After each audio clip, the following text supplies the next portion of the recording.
Hi hello everyone, welcome to my channel Srishti tutorial for maths. Karnataka T exam 2024ರ paper 1ರ ಮೊದಲ 11 questions ಅನ್ನ ಹಿಂದಿನ ವಿಡಿಯೋದಲ್ಲಿ ನಿಮ್ಮ ಜೊತೆ ಡಿಸ್ಕಷನ್ ಮಾಡಿದ್ದೀನಿ. ಸೊ ಈ ಒಂದು ವಿಡಿಯೋದಲ್ಲಿ ಅದೇ ಪೇಪರಿನ ಮುಂದಿನ ಕ್ವಶನ್ಸ್ ಅನ್ನ ಡಿಸ್ಕಷನ್ ಮಾಡ್ತಾ ಇದ್ದೀನಿ. ಸೊ ಬನ್ನಿ ಕ್ಲಾಸ್ ಶುರು ಮಾಡೋಣ.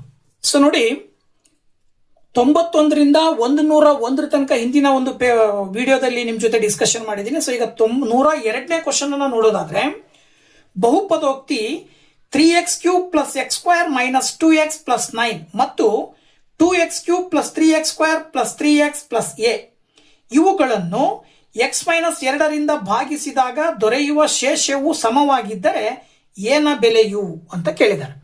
ಸೊ ಇದನ್ನ ಸುಲಭವಾಗಿ ಹೇಗೆ ಮಾಡ್ಬೋದಪ್ಪ ನೋಡೋದಾದ್ರೆ, ನೋಡಿ ಇಲ್ಲಿ ಅವರೇ ಹೇಳುವ ಹಾಗೆ x - 2ರಿಂದ ಭಾಗಾಕಾರ ಮಾಡಿದ್ರೆ ಶೇಷ 0 ಬರುತ್ತೆ ಅಂತ, ಶೇಷ ಸಮ ಇರುತ್ತೆ ಅಂತ ಹೇಳ್ತಾರೆ ಅವರು.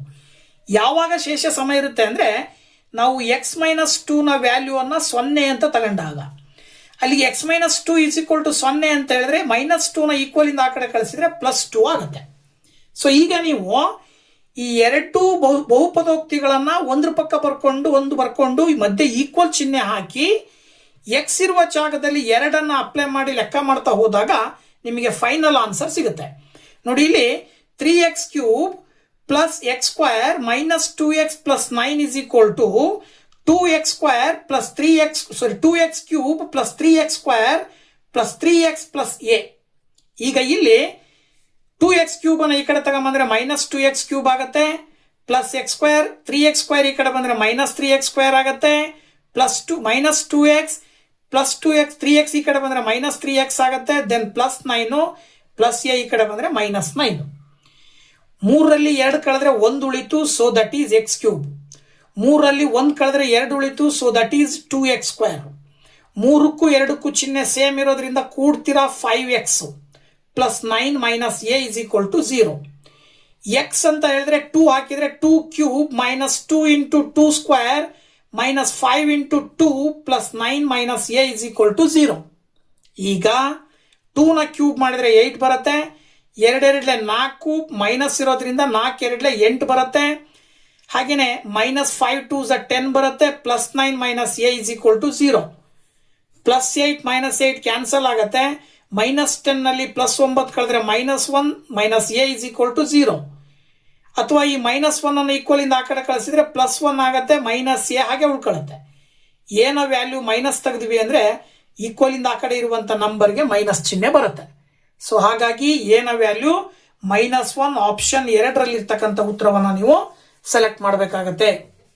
ನೆಕ್ಸ್ಟ್ 103ನೇ ಕ್ವಶನ್, x⁴ - 81y⁴ ಇದರ ಎರಡು ಅಪವರ್ತನಗಳು x - 3y ಮತ್ತು x + 3y ಆದಾಗ ಇನ್ನೊಂದು ಅಪವರ್ತನವು ಅಂತ ಕೇಳಿದ್ದಾರೆ.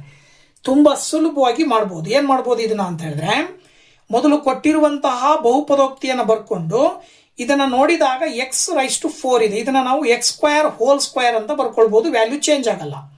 81y⁴ ಇದ್ದಿದ್ದನ್ನ 9y² ಅಂತ ಬರ್ಕೊಳ್ಬಹುದು, ವ್ಯಾಲ್ಯೂ ಚೇಂಜ್ ಆಗಲ್ಲ.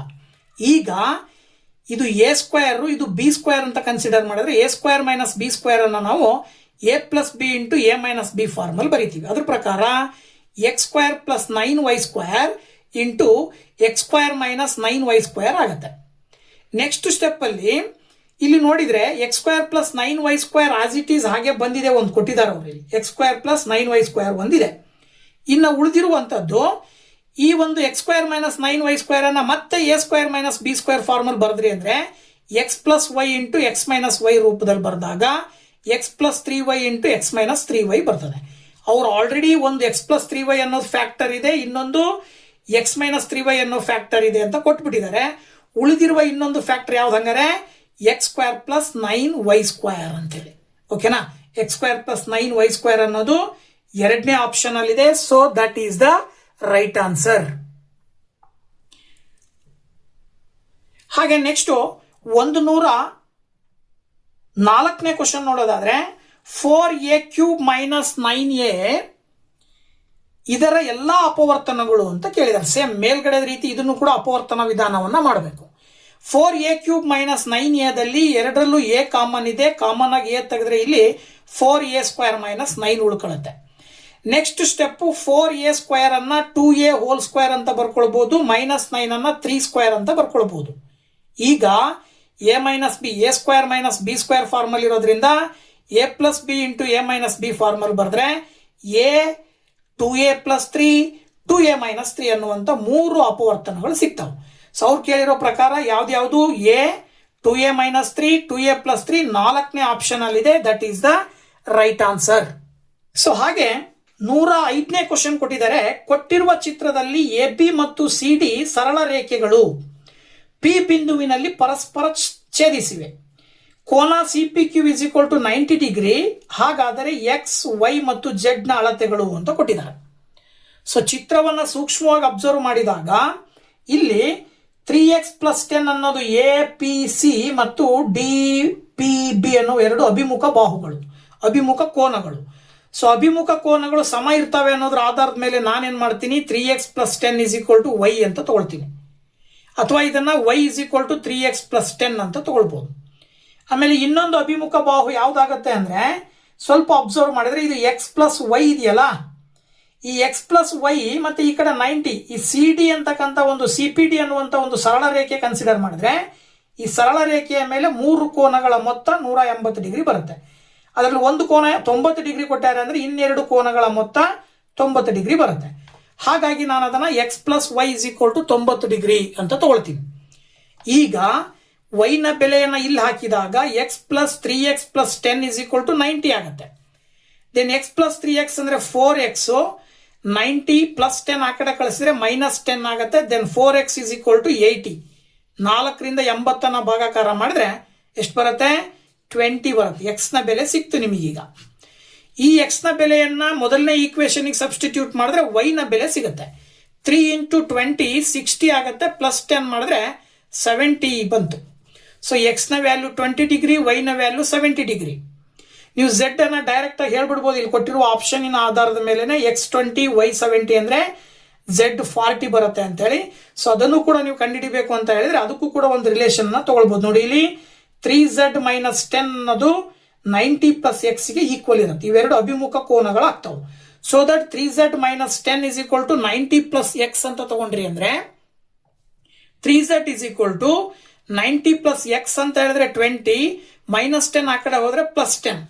ದೆನ್ 3z = 90 + 20 ಮಾಡಿದ್ರೆ 110 ಬರುತ್ತೆ. 110 ಗೆ 10 ಆಡ್ ಮಾಡಿದ್ರೆ 120 ಬರುತ್ತೆ. ಸೊ ದೆನ್ z ಅನ್ನ ನಾವು 3ರಿಂದ ಭಾಗಾಕಾರ ಮಾಡಿದ್ರೆ 3 × 4 = 12, ಅಲ್ಲಿಗೆ 40 ಡಿಗ್ರಿ ಬರುತ್ತೆ z ಬಂದು. So that x = 20, y = 70, z = 40. ಯಾವ್ದ್ರಲ್ಲಿದೆ ಅಂದ್ರೆ ಎರಡನೇ ಆಪ್ಷನ್ ಅಲ್ಲಿ ಇದೆ. ಸೊ ದಟ್ ಎರಡನೇ ಆಪ್ಷನ್ ಅನ್ನ ನೀವು ಆನ್ಸರ್ ಅಂತ ಹೇಳಿ ಆಯ್ಕೆ ಮಾಡಬೇಕಾಗತ್ತೆ. ನೆಕ್ಸ್ಟ್ 106ನೇ ಕ್ವಶನ್. ಕೊಟ್ಟಿರುವ ತ್ರಿಭುಜದಲ್ಲಿ ಸಿ ನ ಅಳತೆ ತುಂಬಾ ಸುಲಭವಾಗಿದೆ. ಇದು ಸಿ ನ ಅಳತೆ ಅಂತ ಕೊಟ್ಟಿದ್ದಾರೆ. ಸಿ ಅಂತ ಹೇಳಿದ್ರೆ ಎಲ್ಲಿ ಬರುತ್ತೆ, ಇಲ್ಲಿ ಈ ಎಕ್ಸ್ ಇರೋ ಜಾಗದಲ್ಲಿ ಸಿ ಇದೆ. ಸೊ ನಮಗೆ ಗೊತ್ತು ಏನಪ್ಪಾ ಅಂತ ಹೇಳಿದ್ರೆ 3 ಕೋನಗಳ ಮೊತ್ತ 180 ಡಿಗ್ರಿ ಇರುತ್ತೆ. ಇಲ್ಲಿ 3 ಕೋನಗಳು ಯಾವ್ಯಾವು ಅಂದ್ರೆ ಒಂದು 70 ಡಿಗ್ರಿ ಇದೆ, ಇನ್ನೊಂದು ಸಿ ಇದೆ, ಇನ್ನೊಂದು ಎ ಇದೆ. ಆದ್ರೆ ನಾವಿಲ್ಲಿ ಒಂದು ಸ್ವಲ್ಪ ಅಬ್ಸರ್ವ್ ಮಾಡಿದ್ರೆ ಈ z ಜಾಗದಲ್ಲಿ z ಅಂತ ಏನಿದೆಯಲ್ಲ ಈ ಜಾಗದಲ್ಲಿ ಪಿ ವೈ ಅನ್ನ ಒಂದು ಸರಳ ರೇಖೆ ಅಂತ ತಗೊಂಡ್ರೆ ಸರಳ ರೇಖೆಯ ಮೇಲೆ ರಚನೆಯಾದ 2 ಕೋನಗಳ ಮೊತ್ತ 180 ಡಿಗ್ರಿ ಇರುತ್ತೆ. ಸೊ 2 ಕೋನಗಳು ಯಾವ್ಯಾವು ಅಂದ್ರೆ ಒಂದು 4a + 30, ಇನ್ನೊಂದು A. So that 4a + 30 + a = 180 degree ಅಂತ ತಗೊಂಡ್ರೆ 4a + a 5a ಆಗುತ್ತೆ. ದಟ್ ಈಸ್ = 180 + 30 ಆ ಕಡೆ ಹೋದ್ರೆ -30 ಆಗುತ್ತೆ. ದೆನ್ 180 ನಲ್ಲಿ 30 ಕಳೆದ್ರೆ 150, 5ರಿಂದ 150 ಭಾಗಾಕಾರ ಮಾಡಿದ್ರೆ 30 ಡಿಗ್ರಿ ಬರುತ್ತೆ. ಎನ ವ್ಯಾಲ್ಯೂ ಏನು ಬಂತು, ಈಗ 30 ಡಿಗ್ರಿ ಬಂತು. ಸೊ ಇದು 30 ಡಿಗ್ರಿ ಬಂತು ಅಂದ್ರೆ ಸಿ ನ ವ್ಯಾಲ್ಯೂ ಎಷ್ಟಿರುತ್ತಪ್ಪ ಅಂದ್ರೆ ನಾ ಹೇಳಿದಾಗೆ ಈ 3 ಕೋನಗಳ ಮೊತ್ತ 180 degree. X + y + z. So X ಬಂದ್ಬಿಟ್ಟು ಅವರೇ ಕೊಟ್ಟಿದ್ದಾರೆ, ಸಾರಿ ಎಕ್ಸ್ ಅಲ್ಲ, ಅದು ಆಕ್ಚುಲಿ ವೈ ಕೊಟ್ಟಿದ್ದಾರೆ. So that why 70 degree. ಹಾಗೇನೆ ಎಕ್ಸ್ ಬಂದ್ಬಿಟ್ಟು ನಾವು ಸಿ ಅಂತ ತಗೊಳ್ಳೋಣ, plus A = 180 degree. 70 + c + A ನ ವ್ಯಾಲ್ಯೂ ನಮಗೆ ಇಲ್ಲಿ ಸಿಕ್ಕಿದೆ 30 ಡಿಗ್ರಿ. That is = 180. ಅಲ್ಲಿಗೆ 70 + 30 ಮಾಡಿದ್ರೆ 100 ಆಗುತ್ತೆ. ಸಿ ನ ಇಲ್ಲೇ ಇಟ್ಕೊಂಡು 100 ಆ ಕಡೆ ಕಳಿಸಿದ್ರೆ -100. ದೆನ್ ಸಿ = 80 ಡಿಗ್ರಿ ಬರುತ್ತೆ. ಸೊ ನಿಮಗೆ ಸಿ ನ ವ್ಯಾಲ್ಯೂ ಎಷ್ಟು ಅಂತ ಕೇಳಿದರೆ ಸಿ ನ ವ್ಯಾಲ್ಯೂ ಬಂದ್ಬಿಟ್ಟು 80 ಡಿಗ್ರಿ 4ನೇ ಆಪ್ಷನ್ ಅಲ್ಲಿ ಇರ್ತಕ್ಕಂಥ ಉತ್ತರವನ್ನ ಆಯ್ಕೆ ಮಾಡಬೇಕಾಗತ್ತೆ. ನೆಕ್ಸ್ಟ್ ಮತ್ತೊಂದು ಡಯಾಗ್ರಾಮೆಟಿಕಲ್ ಇರ್ತಕ್ಕಂಥ ಕ್ವಶನ್, ಕೊಟ್ಟಿರುವ ಚಿತ್ರದಲ್ಲಿ ಎಕ್ಸ್ ನ ಅಳತೆಯು, ಇಲ್ಲಿ ಎಕ್ಸ್ ನ ಅಳತೆ ಕೇಳಿದ್ದಾರೆ. ವಿಶೇಷ ಏನು ಅಂದ್ರೆ ಎ ಬಿ ಮತ್ತೆ ಸಿ ಬಿ ಎರಡು ಈಕ್ವಲ್ ಅಂತ ಕೊಟ್ಟಾರೆ. ಅದರ ಅರ್ಥ ಏನು, ಎ ಬಿ ಮತ್ತೆ ಬಿ ಸಿ ಈಕ್ವಲ್ ಅಂದ್ರೆ ಆಂಗಲ್ ಎ ಮತ್ತೆ ಇನ್ನೊಂದು ಆಂಗಲ್ ಸಿ ಈಕ್ವಲ್ ಇರುತ್ತೆ. ಒಂದು ಆಂಗಲ್ 90 ಡಿಗ್ರಿ ಇದೆ ಅಂದ್ರೆ ಈ ಎರಡು ಆಂಗಲ್ ಎಷ್ಟಿರ್ತವೆ, ಎರಡನ್ನ ಕೂಡಿದ್ರೆ 90 ಡಿಗ್ರಿ ಬರುತ್ತೆ. ಅಲ್ಲಿಗೆ ಈ ಎರಡನ್ನ ಕೂಡಿದ್ರೆ 90 ಡಿಗ್ರಿ ಬರುತ್ತೆ ಅಂದ್ರೆ ಎರಡು ಸಮ ಇದಾವೆ ಅಂದ್ರೆ ಡಿವೈಡೆಡ್ ಬೈ ಮಾಡಿದ್ರೆ 45 ಡಿಗ್ರಿ ಬರುತ್ತೆ. ಓಕೆನಾ. ಸೊ ಆಂಗಲ್ ಸಿ ಬಂದ್ಬಿಟ್ಟು ಎಷ್ಟಿರುತ್ತೆ, 45 ಡಿಗ್ರಿ ಇರುತ್ತೆ. ಸೊ ಇಲ್ಲಿ ಆಂಗಲ್ ಸಿ 45 ಡಿಗ್ರಿ ಒಂದ್ ಕಡೆ ಇದೆ ಅಂತ ಹೇಳಿದ್ರೆ ಇನ್ನೊಂದು ಕಡೆದನ್ನ ನೋಡಿದಾಗ ಎ ಟಿ ಅನ್ನೋದೊಂದು ಸರಳ ರೇಖೆ ಅಂತ ತಗೊಂಡ್ರೆ ಎ ಟಿ ಸರಳ ರೇಖೆಯಲ್ಲಿ ಎಕ್ಸ್ ಮತ್ತೆ ಮೇಲ್ಗಡೆ ಇರುವ ಸಿ ಇವೆರಡನ್ನ ಕೂಡಿದ್ರೆ 180 ಡಿಗ್ರಿ ಬರುತ್ತೆ. So that angle C plus angle X is equal to 180 degree ಅಂತ ತಗೊಂಡ್ರೆ ಈಗ ನಮಗೆ ಆಂಗಲ್ ಸಿ ಬಂದ್ಬಿಟ್ಟು 45 ಡಿಗ್ರಿ ಬಂದಿದೆ. ಈಕ್ವಲ್ ಇಂದ ಆ ಕಡೆ ಕಳಿಸಿದ್ರೆ -45 ಆಗುತ್ತೆ. ಸೊ ಇಲ್ಲಿಗೆ angle X is equal to ಏನ್ ಬರುತ್ತೆ, 180 - 45 ಮಾಡಿದ್ರೆ 135 ಡಿಗ್ರಿ ಬರುತ್ತೆ. ಇದು ಎಕ್ಸ್ ನ ವ್ಯಾಲ್ಯೂ. ಸೊ ದಟ್ ಎಕ್ಸ್ ನ ವ್ಯಾಲ್ಯೂ 135 ಆಪ್ಷನ್ 1 ಇರ್ತಕ್ಕಂಥ ಉತ್ತರವನ್ನ ಆಯ್ಕೆ ಮಾಡ್ತೀರಾ. ಸೊ ನೆಕ್ಸ್ಟ್ 108ನೇ ಕ್ವಶನ್, ಸಮಾಂತರ ಚತುರ್ಭುಜ ಎ ಬಿ ಸಿ ಡಿ. ನೋಡಿ ಎ ಬಿ ಸಿ ಡಿ ಅನ್ನುವಂಥದ್ದು ಸಮಾಂತರ ಚತುರ್ಭುಜ. ಇದರಲ್ಲಿ ಕೋನ ಎ ಮತ್ತು ಕೋನ ಬಿ ಗಳ ಕೋನಾರ್ಧಕಗಳು ಪಿ ಬಿಂದುವಿನಲ್ಲಿ ಸಂಧಿಸಿವೆ. ಹಾಗಾದ್ರೆ ಎ ಪಿ ಬಿ ಅಳತೆ ಅಂತ ಕೇಳಿದ್ದಾರೆ. ವೆರಿ ಸಿಂಪಲ್ ಆಗಿ ಹೇಳ್ಬೋದು. ನಿನ್ನ ಡಯಾಗ್ರಾಮ್ ನೋಡ ಹೇಳ್ತಕ್ಕಂಥದ್ದು ಹೆಂಗಪ್ಪ ಅಂದ್ರೆ ನೋಡಿ, ಇಲ್ಲಿ ಒಂದು ಸಮಾಂತರ ಚತುರ್ಭುಜದ ಪಾರ್ಶ್ವಕೋನಗಳ ಮೊತ್ತ, ಎರಡು ಪಾರ್ಶ್ವಕೋನಗಳ ಮೊತ್ತ 180 ಡಿಗ್ರಿ ಇರುತ್ತೆ.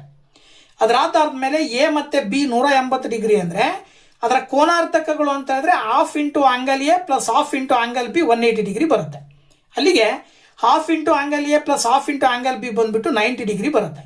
ನೋಡಿ ಈ ಎರಡು ಕೋನಗಳು 90 ಡಿಗ್ರಿ ಇದಾವೆ ಅಂದ್ರೆ ಇದೆಷ್ಟಿರುತ್ತೆ, 90 ಡಿಗ್ರಿ ಇರುತ್ತೆ ಅಲ್ವಾ. ಸೊ ದಟ್ 90 + 90 180 ಡಿಗ್ರಿ, ಮೂರು ಕೋನಗಳ ಮೊತ್ತ. ಇದರ ಆಧಾರದ ಮೇಲೆ angle P is equal to 90 degree ಬರುತ್ತೆ.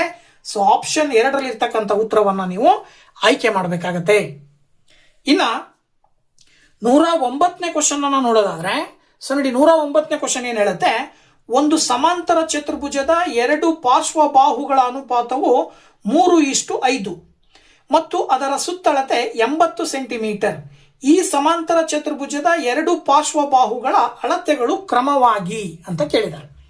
ಸೊ ನೋಡಿ ಇದನ್ನ ಏನ್ ಮಾಡಬಹುದು ಅಂದ್ರೆ, ಅವರೇ ಕೊಟ್ಟಿರುವ ಹಾಗೆ ಪಾರ್ಶ್ವ ಬಾಹುಗಳ ಅನುಪಾತವನ್ನ 3:5 ಅಂತ ತಗೊಳ್ತೀವಿ.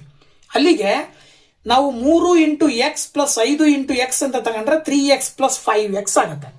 ನಮಗೆ ಗೊತ್ತು ಒಂದು ಸಮಾಂತರ ಚತುರ್ಭುಜದಲ್ಲಿ ಎರಡು ಪಾರ್ಶ್ವ ಬಾಹುಗಳು ಇರ್ತವೆ. ಸೊ ಎರಡು ಪಾರ್ಶ್ವ ಬಾಹುಗಳ ಒಟ್ಟು ಸುತ್ತಳತೆ ಕೊಟ್ಟಿದ್ದಾರೆ ಎಷ್ಟು, 80 ಅಂತ. ಅಂದ್ರೆ ಅಲ್ಲಿಗೆ 3x + 5x × 2 ಮಾಡಿದ್ರೆ 80ಕ್ಕೆ ಸಮ ಇರುತ್ತೆ. ನೀವು ಇವೆರಡನ್ನ ಕೂಡಿದಾಗ 8x ಬರುತ್ತೆ, ಇಂಟು 2 ಮಾಡಿದ್ರೆ 80. 8 2 16 ಆಗತ್ತೆ. ಈಕ್ವಲ್ ಇಂದ ಆ ಕಡೆ ಕಳಿಸಿದ್ರೆ ಡಿವೈಡೆಡ್ ಬೈ 16. ಈಗ ನೀವು 16ರಿಂದ 80ನ್ನ ಭಾಗಾಕಾರ ಮಾಡಿದ್ರೆ x ನ ಬೆಲೆ 5 ಬರುತ್ತೆ. ಅಂದ್ರೆ ಅಲ್ಲಿಗೆ ಆ ಪಾರ್ಶ್ವ ಬಾಹುಗಳನ್ನ ನೀವೇನು ಒಂದು 3x ಇನ್ನೊಂದು 5x ಅಂತ ತಗೊಂಡಿದ್ದೀರಿ. 3x ಅಂತ ಹೇಳಿದ್ರೆ 3 × 5 ಮಾಡಿದ್ರೆ 15 ಬರುತ್ತೆ. 5x ಅಂತ ಹೇಳಿದ್ರೆ 5 × 5 ಮಾಡಿದ್ರೆ 25 ಬರುತ್ತೆ. ಅಂದ್ರೆ ಆ ಎರಡು ಪಾರ್ಶ್ವ ಬಾಹುಗಳ ಅಳತೆ ಒಂದೊಂದು ಎಷ್ಟೆಷ್ಟಿರುತ್ತೆ ಅಂದ್ರೆ ಒಂದು 15 ಸೆಂಟಿಮೀಟರ್, ಇನ್ನೊಂದು 25 ಸೆಂಟಿಮೀಟರ್. ಸೊ ಆಪ್ಷನ್ 1 ಇರುವಂತಹ ಉತ್ತರವನ್ನ ಆಯ್ಕೆ ಮಾಡಬೇಕು. 110ನೇ ಕ್ವಶನ್ ಬಂದ್ಬಿಟ್ಟು ಇವುಗಳಲ್ಲಿ ತಪ್ಪಾದ ಹೇಳಿಕೆ ಅಂತ ಕೊಟ್ಟಿದೆ. ಯಾವುದು ತಪ್ಪಾದ ಹೇಳಿಕೆ ಅನ್ನೋದನ್ನ ಹೇಳ್ಬೇಕು ನೀವು. ನೋಡಿ ಇಲ್ಲಿ ಎರಡು ವಿಭಿನ್ನ ರೇಖೆಗಳು ಒಂದಕ್ಕಿಂತ ಹೆಚ್ಚು ಸಾಮಾನ್ಯ ಬಿಂದುಗಳನ್ನು ಹೊಂದಿರುವುದಿಲ್ಲ ಅಂತಿದೆ. ಸರಿ ಇದೆ. ಯಾಕೆ ಅಂದ್ರೆ ಎರಡು ವಿಭಿನ್ನ ರೇಖೆಗಳು ಏನಾಗಿರ್ತವೆ, ಒಂದೊಂದಕ್ಕೊಂದು ಸಾಮಾನ್ಯವಾಗಿರುವ ಬಿಂದುಗಳು ಇರೋದಿಲ್ಲ. ಅದಕ್ಕೆ ಬೇರೆ ಇರುತ್ತೆ, ಇದಕ್ಕೆ ಬೇರೆ ಇರುತ್ತೆ. ಯಾಕಂದ್ರೆ ರೇಖೆಗಳು ಭಿನ್ನವಾಗಿದ್ದಾಗ ಬಿಂದುಗಳು ಕೂಡ ಬೇರೆ ಬೇರೆ ಇರುತ್ತೆ. ಹಾಗೆ ಎರಡನೇ ಸ್ಟೇಟ್ಮೆಂಟ್ ಬಂದು ಒಂದು ರೇಖೆಯು ಅಪರಿಮಿತ ಸಂಖ್ಯೆಯ ಬಿಂದುಗಳನ್ನು ತನ್ನ ಮೇಲೆ ಒಳಗೊಂಡಿದೆ ಅಂತ ಕೊಟ್ಟಿದ್ದಾರೆ. ಹೌದು, ಒಂದು ರೇಖೆಯ ಮೇಲೆ ಅಸಂಖ್ಯಾತವಾಗಿರುವ ಬಿಂದುಗಳು ಇರ್ತವೆ. ಆ ಬಿಂದುಗಳನ್ನು ಸೇರಿಸಿದಾಗಲೇನೆ ಒಂದು ರೇಖೆಯ ರಚನೆ ಆಗ್ತಕ್ಕಂಥದ್ದು. ಇನ್ನು ಮೂರನೇದು, ಒಂದು ರೇಖಾಖಂಡವು ಪರಿಮಾಣವನ್ನು ಹೊಂದಿರುವುದಿಲ್ಲ. ಇದು ತಪ್ಪು ಹೇಳಿಕೆ. ಯಾಕೆ ಅಂದ್ರೆ ಒಂದು ರೇಖಾಖಂಡ ಅಂತ ಹೇಳಿದ್ರೆ ಅದಕ್ಕೆ ನೀವು ಅಳತೆ ಹೇಳ್ತಿರ್ತಾನೆ, 2 ಸೆಂಟಿಮೀಟ್ರು, 1.5 ಸೆಂಟಿಮೀಟ್ರು, 4 ಸೆಂಟಿಮೀಟ್ರು ಅಂತ ಹೇಳಿ. ಅವ್ರು ಹೇಳ್ತಾರೆ ಪರಿಮಾಣ ಇರೋದಿಲ್ಲ ಅದಕ್ಕೆ ಅಂತ. ಹಾಗೇನೆ ಅದರ ಥಿಕ್ನೆಸ್ ಕೂಡ ಇರುತ್ತೆ, ಗೊತ್ತಾಯ್ತಲ್ವಾ. ಹಾಗಾಗಿ ಇದು ತಪ್ಪಾದ ಹೇಳಿಕೆ. ಇನ್ನು 4ನೇದು ನೋಡೋದಾದ್ರೆ ಎಲ್ಲಾ ಲಂಬಕೋನಗಳ ಅಳತೆಗಳು ಒಂದಕ್ಕೊಂದು ಸಮನಾಗಿರುತ್ತದೆ. ಸರಿಯಾದ ಹೇಳಿಕೆಯಾಗಿದೆ. ಎಲ್ಲ ಕೋನಗಳು ಲಂಬ ಒಂದೊಂದು ಕೋನನು ಕೂಡ 90 ಡಿಗ್ರಿ ಇದ್ದೇ ಇರುತ್ತೆ. ಸೊ ಹಾಗಾಗಿ 4 ಸ್ಟೇಟ್ಮೆಂಟ್ಗಳಲ್ಲಿ 3ನೇ ಸ್ಟೇಟ್ಮೆಂಟ್ ತಪ್ಪಾಗಿದೆ. ಸೊ ನೀವು 3ನೇ ಸ್ಟೇಟ್ಮೆಂಟ್ ಅನ್ನ ಆಯ್ಕೆ ಮಾಡಬೇಕಾಗತ್ತೆ. ಸೊ ನೆಕ್ಸ್ಟ್ 111ನೇ ಕ್ವಶನ್, ಕೊಟ್ಟಿರುವ ಚಿತ್ರದಲ್ಲಿ ಕೋನ OAP 25 ಡಿಗ್ರಿ ನೋಡಿ, OAP 25 ಡಿಗ್ರಿ ಇದೆ, ಕೋನ OBP 35 ಡಿಗ್ರಿ ಇದೆ. ಹಾಗಾದರೆ AOB ಯ ಅಳತೆ ಅಂತ ಕೇಳಿದ್ದಾರೆ. ಸೊ ನೋಡಿ, ತುಂಬಾ ಸುಲಭವಾಗಿ ಹೇಳ್ಬೋದು. ಇಲ್ಲಿ AOB ಅಳತೆ ಎಷ್ಟಿರುತ್ತಪ್ಪ ಅಂದ್ರೆ APB ಯ 2ರಷ್ಟು ಇರುತ್ತೆ. ಸೊ APB ಎಷ್ಟಿರುತ್ತೆ ಅಂತ ಹೇಳಿದ್ರೆ ಈ ಕೋನ OAB ಮತ್ತೆ ಕೋನ OBP ಗಳ ಮೊತ್ತಕ್ಕೆ ಸಮ ಇರುತ್ತೆ. ಅಂದ್ರೆ 25 + 35 60 ಡಿಗ್ರಿ ಬರುತ್ತೆ. ಸೊ ಮೇಲ್ಗಡೆ ಇರುವಂತಹ ಕೋನ APB 60 ಡಿಗ್ರಿ ಇರುತ್ತೆ ಅಂದ್ರೆ ಅದರ 2ರಷ್ಟು AOB ಇರುತ್ತೆ ಅಂದ್ರೆ ಎಷ್ಟು ಬರುತ್ತೆ? 120 ಡಿಗ್ರಿ ಬರುತ್ತೆ. ಸೊ ಹಾಗಾಗಿ ನೀವು ಆಪ್ಷನ್ 1ರಲ್ಲಿ ಇರ್ತಕ್ಕಂಥ ಉತ್ತರವನ್ನ ಇದಕ್ಕೆ ಆಯ್ಕೆ ಮಾಡಬೇಕಾಗತ್ತೆ. ನೋಡಿ, ಇಲ್ಲಿ 112ನೇ ಕ್ವಶನ್ ಏನ್ ಹೇಳುತ್ತೆ, ಒಂದು ಆಯತಘನದ ಉದ್ದ, ಅಗಲ ಮತ್ತು ಎತ್ತರಗಳ ಅನುಪಾತವು 4:2:3 ಮತ್ತು ಅದರ ಘನಫಲವು 1536 ಕ್ಯೂಬಿಕ್ ಸೆಂಟಿಮೀಟರ್. ಈ ಆಯತಘನದ ಪೂರ್ಣ ಮೇಲ್ಮೈ ವಿಸ್ತೀರ್ಣ ಅಂತ ಕೇಳಿದ್ದಾರೆ. ಸೊ ನೋಡಿ, ಇದರದ್ದು ಮೊದಲು ಕೊಟ್ಟಿರುವಂತೆ ಆಯತಘನದ ಉದ್ದ, ಅಗಲ ಮತ್ತು ಎತ್ತರಗಳ ಅನುಪಾತವನ್ನ ಕೊಟ್ಟಿದ್ದಾರೆ. ನಾವು ಅದನ್ನು 4x 2x 3x ಅಂತ ತಗೊಳ್ಳೋಣ. ಅಲ್ಲಿಗೆ ಆಯತಘನದ ಘನಫಲ ಬಂದು ಸೂತ್ರ L×B×H ಅಂತ ಬರುತ್ತೆ. ಅವರೇ ಕೊಟ್ಟಿದ್ದಾರೆ ಘನಫಲ 1536. ಇಲ್ಲಿ ನಾವು L ಅಂತ ಹೇಳಿದ್ರೆ ಉದ್ದ 4x ಅಂತ ತಗೊಳ್ಳೋಣ, B ಅಂತ ಹೇಳಿದ್ರೆ 2x ಅಂತ ತಗೊಳ್ಳೋಣ, H ಅಂತ ಹೇಳಿದ್ರೆ 3x ಅಂತ ತಗೊಳ್ಳೋಣ. ಸೊ 4 × 2 × 3 ಗುಣಾಕಾರ ಮಾಡಿದ್ರೆ 24 ಬರುತ್ತೆ. 24 ಈಕ್ವಲ್ ಇಂದ ಈ ಕಡೆ ತಗೊಂಡ್ಬಂದ್ರೆ /24 ಆಗುತ್ತೆ. x ಇಲ್ಲೇ ಇರಲಿ. ಈಗ x³ ಏನಾಗತ್ತೆ ಇಲ್ಲಿ ಆಕ್ಚುಲಿ 24ರಿಂದ ನೀವು ಇದನ್ನ ಭಾಗಾಕಾರ ಮಾಡ್ತೀರಾ. ಸೊ 24ರಿಂದ ಭಾಗಾಕಾರ ಮಾಡಿದ್ರೆ ಏನ್ ಬರುತ್ತೆ? 64 ಬರುತ್ತೆ. ಓಕೆನಾ? ಸೊ x³ 64 ಆದ್ರೆ 64 ನಾವು 4ರ ಘನ ರೂಪದಲ್ಲಿ ಬರೀಬಹುದು. ಅಲ್ಲಿಗೆ ಕ್ಯೂಬ್ ಕ್ಯಾನ್ಸಲ್ ಆದ್ರೆ x ನ ಬೆಲೆ ಬಂದ್ಬಿಟ್ಟು 4 ಬರುತ್ತೆ. ಓಕೆನಾ? ಸೊ ಅಲ್ಲಿಗೆ ಪ್ರತಿಯೊಂದು ಉದ್ದ, ಅಗಲ, ಎತ್ತರಗಳು ಎಷ್ಟೆಷ್ಟು ಬರ್ತವೆ ಅಂತ ನೋಡೋದಾದ್ರೆ 4x 2x 3x ಅಂತ ಅನುಪಾತದ ಆಧಾರದ ಮೇಲೆ x ನ ಬೆಲೆಯನ್ನು ಹಾಕಿದಾಗ ಲೆಂತ್ ಬಂದ್ಬಿಟ್ಟು 16 ಸೆಂಟಿಮೀಟರ್ ಬರುತ್ತೆ, ಬ್ರೆಡ್ತ್ ಬಂದ್ಬಿಟ್ಟು 8 ಸೆಂಟಿಮೀಟರ್ ಬರುತ್ತೆ, ಹಾಗೇನೆ ಹೈಟ್ ಬಂದ್ಬಿಟ್ಟು 12 ಸೆಂಟಿಮೀಟರ್ ಬರುತ್ತೆ. ಅವ್ರು ಕೇಳಿದರೆ ಆಯತಘನದ ಪೂರ್ಣ ಮೇಲ್ಮೈ ವಿಸ್ತೀರ್ಣ. ಸೊ ಆಯತಘನದ ಪೂರ್ಣ ಮೇಲ್ಮೈ ವಿಸ್ತೀರ್ಣ ಕಂಡುಹಿಡಿಯುವ ಸೂತ್ರ 2×LB+BH+HL. ಈ ವ್ಯಾಲ್ಯೂಸ್ ಏನು ಬಂದಿದ್ದಾವೆ ಅವುಗಳನ್ನ ಇಲ್ಲಿ ಸಬ್ಸ್ಟಿಟ್ಯೂಟ್ ಮಾಡಿದ್ರೆ 16 × 8 ಮಾಡಿದ್ರೆ 128, BH ಅಂತ ಹೇಳಿದ್ರೆ 8 × 12 ಮಾಡಿದ್ರೆ 96, HL ಅಂತ ಹೇಳಿದ್ರೆ 12 × 16 ಮಲ್ಟಿಪ್ಲೈ ಮಾಡಿದ್ರೆ 192. ಅಲ್ಲಿಗೆ 16 × 8 128 ಆಯ್ತಲ್ವಾ? ಈಗ ಇವು ಮೂರನ್ನ ಕೂಡಿದಾಗ 416 ಬರುತ್ತೆ. ಇಂಟು 2 ಮಾಡಿದ್ರೆ 832 ಸ್ಕ್ವೇರ್ ಸೆಂಟಿಮೀಟರ್. ಸೊ ಇದು ಏನಾಗಿರುತ್ತೆ ಅಂದ್ರೆ ಆ ಒಂದು ಆಯತಘನದ ಪೂರ್ಣ ಮೇಲ್ಮೈ ವಿಸ್ತೀರ್ಣವಾಗಿರುತ್ತೆ. ಸೊ ಹಾಗಾಗಿ ನೀವು 4ನೇ ಆಪ್ಷನ್ ಅಲ್ಲಿ ಇರುವ ಉತ್ತರವನ್ನ ಆಯ್ಕೆ ಮಾಡಬೇಕಾಗತ್ತೆ. ಇನ್ನು ನೆಕ್ಸ್ಟ್ ಇನ್ನೊಂದು ಕ್ವಶನ್ ಇದೆ, 113ನೇ ಕ್ವಶನ್. ಒಂದು ಗೋಳದ ಘನಫಲವು 288 ಪೈ ಕ್ಯೂಬಿಕ್ ಸೆಂಟಿಮೀಟರ್ ಆದರೆ ಈ ಗೋಳದ ಮೇಲ್ಮೈ ವಿಸ್ತೀರ್ಣ ಅಂತ ಕೊಟ್ಟಿದ್ದಾರೆ. ನೋಡಿ, ಗೋಳದ ಘನಫಲ ಕಂಡುಹಿಡಿಯುವ ಸೂತ್ರ 4/3 πr³. ಅವರೇ ಕೊಟ್ಬಿಟ್ಟಿದ್ದಾರೆ 288 ಪೈ. ಅಲ್ಲಿಗೆ 4/3 × π × r³ ಅಂತ ತಗೊಂಡ್ರೆ ಪೈ ಕ್ಯಾನ್ಸಲ್ ಆಗುತ್ತೆ. 4/3 ಈ ಕಡೆ ಬಂದ್ರೆ 3/π4 ಆಗುತ್ತೆ. ಈಗ ನೀವು ಇದನ್ನ ಸಿಂಪ್ಲಿಫೈ ಮಾಡಿದಾಗ 216 ಬರುತ್ತೆ. ಈ 216ರ ಘನಮೂಲ ಬಂದು 6 ಬರುತ್ತೆ. ಹಾಗಾಗಿ 6r = 6 ಅಂತ ತಗೊಳ್ತೀವಿ ನಾವು. ಮತ್ತೆ ಈ ಗೋಳದ ಮೇಲ್ಮೈ ವಿಸ್ತೀರ್ಣ ಕಂಡುಹಿಡಿಯಿರಿ ಅಂತ ಕೊಟ್ಟಾರೆ. ಗೋಳದ ಮೇಲ್ಮೈ ವಿಸ್ತೀರ್ಣ ಕಂಡುಹಿಡಿಯುವ ಸೂತ್ರ 4πr². 4 × π × r² ಅಂತ ಹೇಳಿದ್ರೆ 6² ಅಂತ ತಗೊಂಡ್ರೆ ಇಲ್ಲಿ ನಿಮಗೆ ಪೈನ ವ್ಯಾಲ್ಯೂ ಹಂಗೆ ಇಟ್ಕೋಬೇಕು. ಯಾಕಂದ್ರೆ ಆಪ್ಷನಲ್ ಪೈ ಹಾಗೆ ಕೊಟ್ಟಿದ್ದಾರೆ, ಹಾಗಾಗಿ ಪೈ ಹಾಗೆ ಬಿಟ್ಕೊಳ್ತೀರಾ. 6² ಅಂದ್ರೆ 6 × 6, ಅಲ್ಲಿಗೆ 4 × 6 × 6 ಮಲ್ಟಿಪ್ಲೈ ಮಾಡಿದ್ರೆ 144 ಪೈ ಸ್ಕ್ವೇರ್ ಸೆಂಟಿಮೀಟರ್ ಬರುತ್ತೆ. ಸೊ ಆಪ್ಷನ್ 1ರಲ್ಲಿ ಆ ಒಂದು ಉತ್ತರವನ್ನ ನೀವು ನೋಡ್ತಾ ಇದ್ದೀರಾ. So that is the right answer.